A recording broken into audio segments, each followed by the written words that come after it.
दोस्तों, मैं गंगा पांडे। स्वागत है आपका मेरे YouTube चैनल में। आज के वीडियो में मैं लेकर आई हूँ विभिन्न प्रतियोगी परीक्षाओं में राजनीति विज्ञान से पूछे जाने वाले प्रश्न।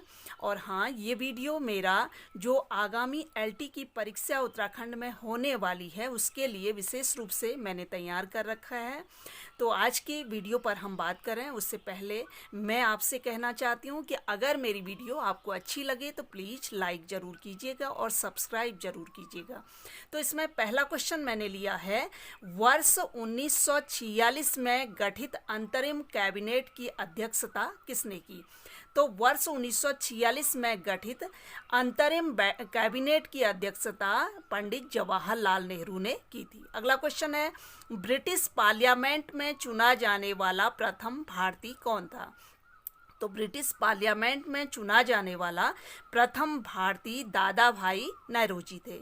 अगला क्वेश्चन है, भारत की संविधान सभा का प्रथम अधिवेशन कब हुआ? तो भारत की संविधान सभा का प्रथम अधिवेशन 9 दिसंबर 1946 को हुआ।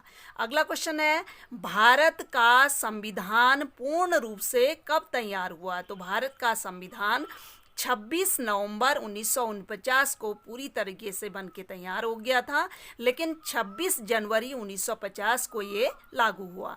अगला क्वेश्चन है, भारतीय संविधान सबसे अधिक ऋणी किसका है? तो भारत के संविधान को बनाने में सबसे बड़ी भूमिका, सबसे अधिक ऋणी 1935 का भारत शासन अधिनियम है। अगला क्वेश्चन है, संविधान सभा के अस्थाई अध्यक्ष कौन थे? तो संविधान सभा के अस्थाई अध्यक्ष सच्चिदानंद सिन्हा थे। अगला क्वेश्चन है, भारत की संविधान सभा ने राष्ट्रीय ध्वज को सर्वप्रथम कब स्वीकार किया? तो 22 जुलाई 1947 को। अगला क्वेश्चन है, संविधान निर्मात्री परिषद की झंडा समिति के अध्यक्ष कौन थे? तो कौन थे? JB कृपलानी। अगला क्वेश्चन है, संविधान सभा की प्रारूप समिति के अध्यक्ष कौन थे? तो संविधान की प्रारूप समिति के अध्यक्ष BR अम्बेडकर थे। अगला क्वेश्चन है, भारत का राष्ट्रीय चिन्ह लिया गया, कहाँ से लिया गया? सारनाथ स्थित अशोक स्तंभ से लिया गया। अगला क्वेश्चन है, राष्ट्रीय ध्वज में हरा रंग किसका प्रतीक है? तो हरा रंग समृद्धि का प्रतीक है। अगला क्वेश्चन है, जन गण मन को भारत के राष्ट्रगान के रूप में कब अपनाया गया? तो जन गण मन को राष्ट्रगान के रूप में 24 जनवरी 1950 को अपनाया गया और राष्ट्रगान को गाने में 52 सेकंड का समय लगता है। अगला क्वेश्चन है, राष्ट्रीय गान सर्वप्रथम कांग्रेस के किस अधिवेशन में गाया गया? तो राष्ट्रीय गान सबसे पहले कलकत्ता अधिवेशन जो 1911 में हुआ वहाँ पर सर्वप्रथम गाया गया। अगला क्वेश्चन है, भारतीय संविधान की प्रस्तावना में धर्मनिरपेक्ष शब्द कब जोड़ा गया? तो 42वें संविधान संशोधन 1976 में धर्मनिरपेक्ष शब्द जोड़ा गया। अगला है, संविधान की आत्मा की संज्ञा किसे दी जाती है? तो संविधान की आत्मा की संज्ञा संविधान की प्रस्तावना को दी जाती है। अगला क्वेश्चन है, भारतीय संघ के अंतर्गत किसी राज्य को मिलाने या राज्य को बनाने का अधिकार किसे है? तो किसे है? भारत की संसद को। अगला है, केंद्र राज्य संबंध किस अनुसूची में है? तो केंद्र राज्य संबंधों के बारे में 7वीं अनुसूची में है।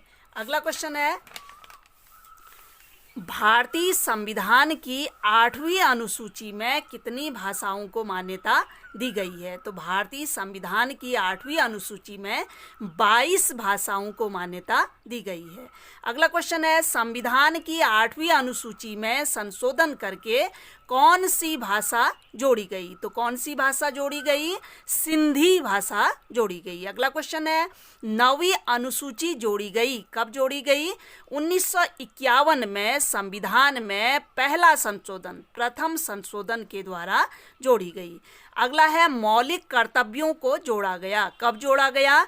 42वें संविधान संशोधन द्वारा स्वर्ण सिंह समिति की सिफारिश के आधार पर जोड़ा गया। अगला है संपत्ति का अधिकार है। तो संपत्ति का अधिकार पहले एक मौलिक अधिकार था, लेकिन बाद में 44वें संविधान संशोधन द्वारा संपत्ति के अधिकार को कानूनी अधिकार बना दिया गया। अब इसको अनुच्छेद 300 क में रखा गया है। अगला है अल्पसंख्यकों को अपनी मनपसंद शिक्षण संस्थाओं के स्थापना एवं संचालन का अधिकार है। किसमें है? अनुच्छेद 30 में। अगला है समवर्ती सूची में शामिल विषय। समवर्ती सूची में जनसंख्या नियंत्रण, परिवार नियोजन, वन और शिक्षा। इसमें सबसे ज़्यादा क्वेश्चन पूछा जाता है कि शिक्षा को कौन सी सूची में डाला गया है। तो शिक्षा को समवर्ती सूची में डाला गया है। अगला है मूल कर्तव्य। मूल कर्तव्य संविधान के अनुच्छेद 51 क में रखे गए हैं। अगला है मौलिक अधिकारों का संरक्षक कौन है? मौलिक अधिकारों का संरक्षक सर्वोच्च न्यायालय है। अगला है नीति निर्देशक सिद्धांत। किसमें है? अनुच्छेद 36 से 51 में, भाग 4 में। अगला है मूल अधिकार। मूल अधिकार अनुच्छेद 12 से 35 में और भाग 3 में रखे गए हैं। अगला है राष्ट्रपति संविधान के किस अनुच्छेद के अंतर्गत लोकसभा को भंग कर सकता है? तो किस अनुच्छेद के तहत कर सकता है? अनुच्छेद 85 के अंतर्गत संविधान के लोकसभा को राष्ट्रपति क्या कर सकता है? भंग कर सकता है। अगला है अनुच्छेद 74 और 75, 74 और 75 में किसके बारे में है? मंत्रिपरिषद के बारे में है, जो राष्ट्रपति को सुझाव या सलाह देते रहेगी। अगला है अनुच्छेद 17। ये बहुत इंपॉर्टेंट है, ये पूछा जाता है बहुत ज़्यादा। अनुच्छेद 17 में है अस्पृश्यता या छुआछूत के बारे में। इसके लिए अस्पृश्यता अधिनियम भी बन गया है।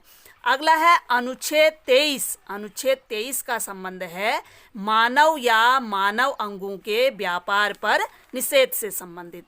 अगला है अनुच्छेद 24। अनुच्छेद 24 में है बाल श्रम पर निषेध। और अनुच्छेद 18 में है उपाधियों की समाप्ति।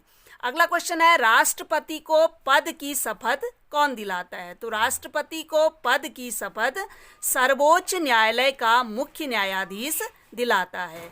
अगला है राष्ट्रपति को हटाया जा सकता है। राष्ट्रपति को उसके पद से महाभियोग लगाकर हटाया जा सकता है। महाभियोग के बारे में अनुच्छेद 61 में दिया गया है। तो आज के वीडियो में बस इतना ही। आई होप मेरी वीडियो आपको अच्छी लगी होगी। तो अगर मेरी वीडियो अच्छी लगे तो प्लीज़ इसे अधिक से अधिक शेयर ज़रूर कीजिएगा। Thank you.